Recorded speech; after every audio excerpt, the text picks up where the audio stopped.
Selamat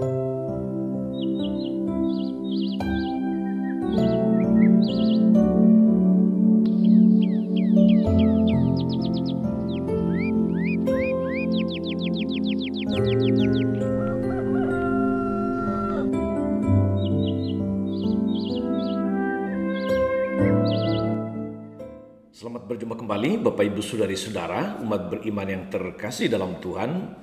Apa kabar Anda hari ini? Semoga tetap sehat, semangat menjalani dan memasuki awal pekan ini. Hari Senin tanggal 30 Agustus 2021.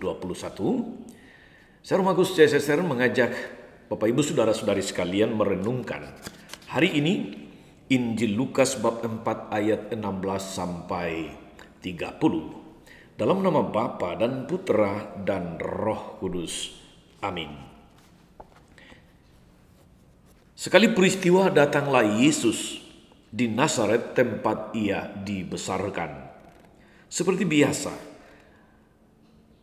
pada hari Sabat ia masuk ke rumah ibadat. Yesus berdiri hendak membacakan kitab suci. Maka diberikan kepadanya kitab Nabi Yesaya. Yesus membuka kitab suci itu dan menemukan ayat-ayat berikut. Roh Tuhan ada padaku, sebab aku diurapinya untuk menyampaikan kabar baik kepada orang-orang miskin, dan aku diutusnya memberitakan pembebasan kepada orang-orang tawanan, penglihatan kepada orang-orang buta, serta membebaskan orang-orang yang tertindas. Aku diutusnya memberitakan bahwa tahun rahmat Tuhan telah datang. Kemudian Yesus menutup kitab itu dan mengembalikannya kepada pejabat, lalu ia duduk. Dan mata semua orang dalam rumah ibadah itu tertuju kepadanya. Kemudian Yesus mulai mengajar mereka, katanya, pada hari ini genaplah ayat-ayat kitab suci itu pada saat kalian mendengarnya. Semua orang membenarkan Yesus. Mereka heran akan kata-kata indah yang diucapkannya. Lalu mereka berkata, bukankah dia ini anak Yusuf? Yesus berkata, tentu kalian akan mengatakan pepatah ini kepadaku. Hai tabib, sembuhkanlah dirimu sendiri. Perbuatlah di sini di tempat asalmu ini segala yang kami dengar terjadi di Kapernaum. Yesus berkata lagi, aku berkata kepadamu, sungguh tiada nabi yang dihargai di tempat asalnya. Aku berkata, dan kata-kataku ini benar. Pada zaman Elia terdapat banyak wanita janda di Israel, ketika langit tertutup selama 3 tahun dan 6 bulan, dan ketika bahaya kelaparan yang hebat menimpa seluruh negeri. Tapi Elia diutus bukan kepada salah seorang dari mereka, melainkan kepada seorang wanita janda di Sarfat, di tanah Sidon. Dan pada zaman Nabi Elisa banyak orang kusta di Israel, tapi tiada seorang pun dari mereka yang ditahirkan selain Naaman orang Syria itu. Mendengar itu sangat marahlah semua orang di rumah ibadah itu. Mereka bangkit lalu menghalau Yesus keluar kota.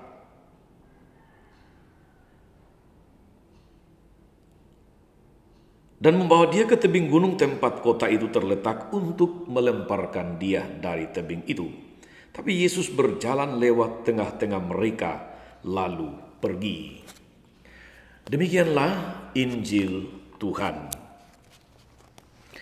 Bapak Ibu Saudari-saudara, umat beriman terkasih dalam Tuhan, para sahabat dan pendengar setia Renungan Mutiara Pagi dimanapun Anda berada. Belum lama ini pada tanggal 17 Agustus kita baru merayakan Hari Raya Kemerdekaan Republik Indonesia ke-76. Sejak Jokowi menjadi presiden, setiap kali perayaan 17 Agustus selalu diwarnai oleh semacam parade pakaian-pakaian adat Nusantara. Tidak hanya oleh presiden, tetapi oleh semua tamu undangan memakai pakaian-pakaian daerah dari seluruh Indonesia. Sungguh sebuah panorama keindahan adat dan budaya ditampilkan. Dan mungkin saudara-saudara, saya salah satu yang mengagumi Pak Jokowi dalam hal ini. Bahwa iklan cintailah produk-produk lokal itu bukan sekedar di bibir saja. Bukan sekedar di layar televisi atau di media-media sosial. Tapi sungguh dilakukan, dipraktekkan oleh Presiden Jokowi sendiri. Dalam beberapa tahun terakhir ini saudara-saudara kita lihat bagaimana Presiden secara berganti-ganti memakai pakaian adat dari beberapa tempat di Nusantara.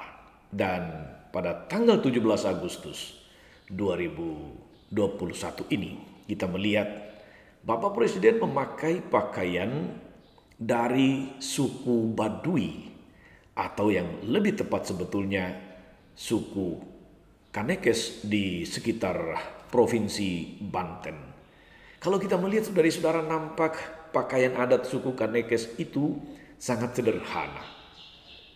Tetapi dua hal ingin saya katakan terkait pilihan Presiden Jokowi terhadap pakaian adat suku Kanekes. Pertama, itu tadi bahwa produk-produk lokal, kekayaan adat dan pakaian adat budaya Nusantara perlu dipanggungkan. Dan yang kedua, dari kesederhanaan pakaian suku adat Baduy atau Kanekes itu saudara-saudara, seakan-akan Bapak Presiden ingin menyampaikan satu pesan tersembunyi kepada kita bahwa dalam masa pandemi, dalam masa yang penuh keprihatinan ini, hendaknya kita bersikap atau hidup sederhana.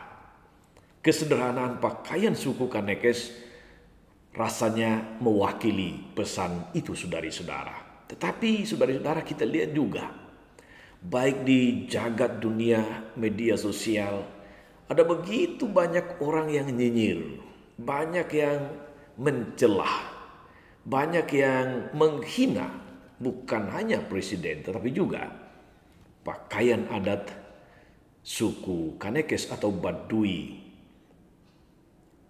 Bahkan ada seorang wartawan dari sebuah media elektronik menulis di Twitternya bahwa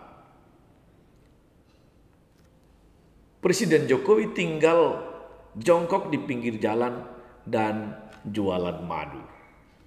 Itu penghinaan kepada presiden tapi juga kepada suku Kanekes atau Baduy.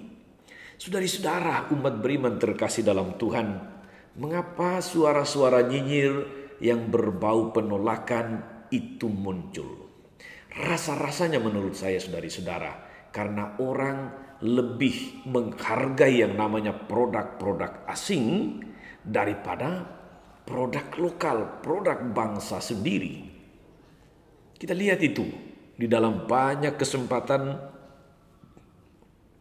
tidak hanya apresiasi tapi juga banyak penolakan.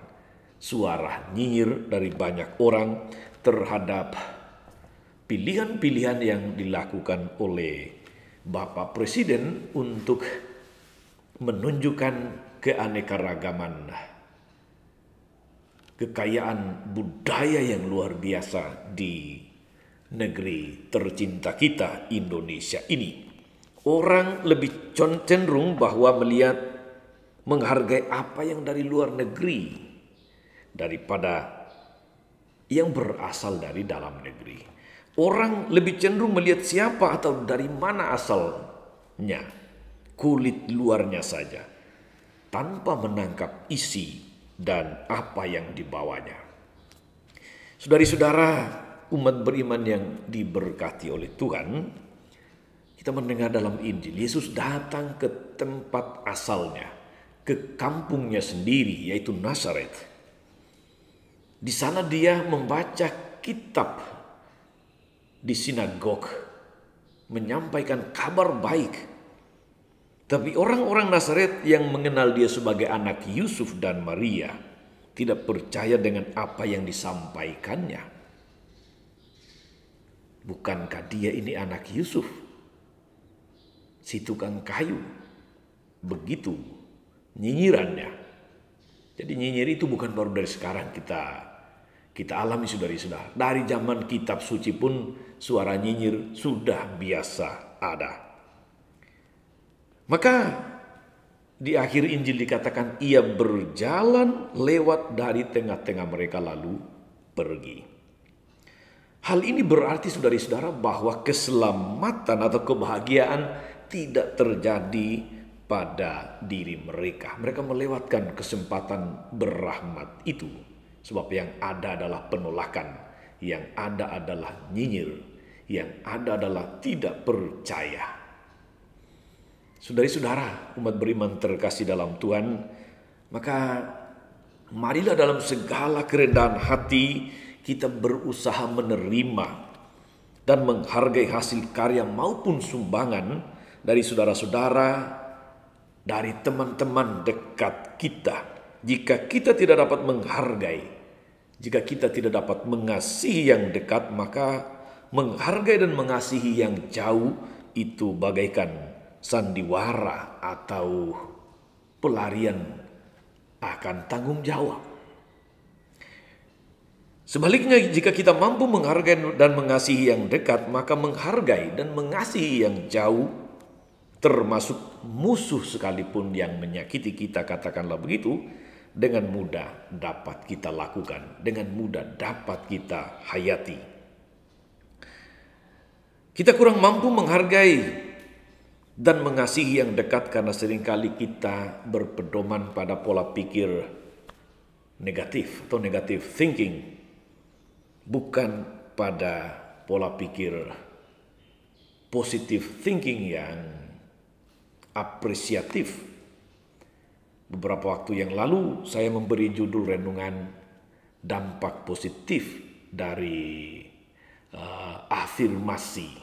Sebab afirmasi itu sebetulnya adalah daya kekuatan membangun pikiran positif, menyalurkan energi positif kepada diri sendiri ataupun kepada orang lain, sehingga yang keluar dari pikiran dan kata-kata serta tindakan kita, yang kita alirkan, yang keluar pada diri sesama kita, itu adalah energi positif, bukan energi negatif yang merusak, yang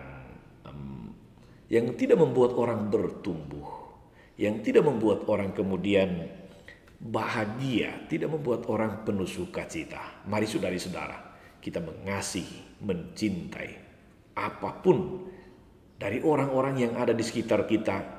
Kita membangun budaya positif, berpikir positif, budaya afirmasi, budaya apresiatif.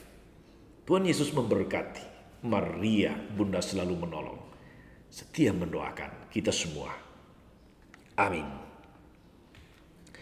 Tuhan Yesus Kristus, Engkau telah mengajarkan kami agar mengasihi sesama seperti diri kami sendiri.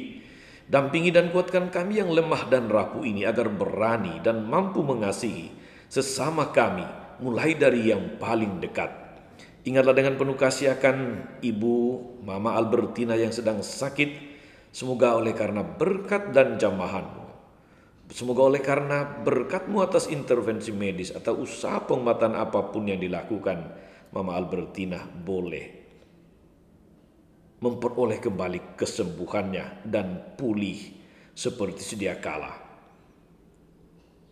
Demikianlah doa-doa kami ya Tuhan yang kami panjatkan kepadamu dengan pengantaraan Yesus Kristus, Tuhan kami. Amin. Saudari-saudara sekalian, berkat Allah turun atas saudari-saudara, atas mereka yang kita doakan atau kita janjikan doa. Mereka yang sakit dan menderita, segala rencana, karya, dan pelayanan hari ini, Bapa dan Putra dan Roh Kudus. Amin. Jangan lupa like, subscribe, nyalakan lonceng notifikasinya. Salam 52, Tuhan memberkati.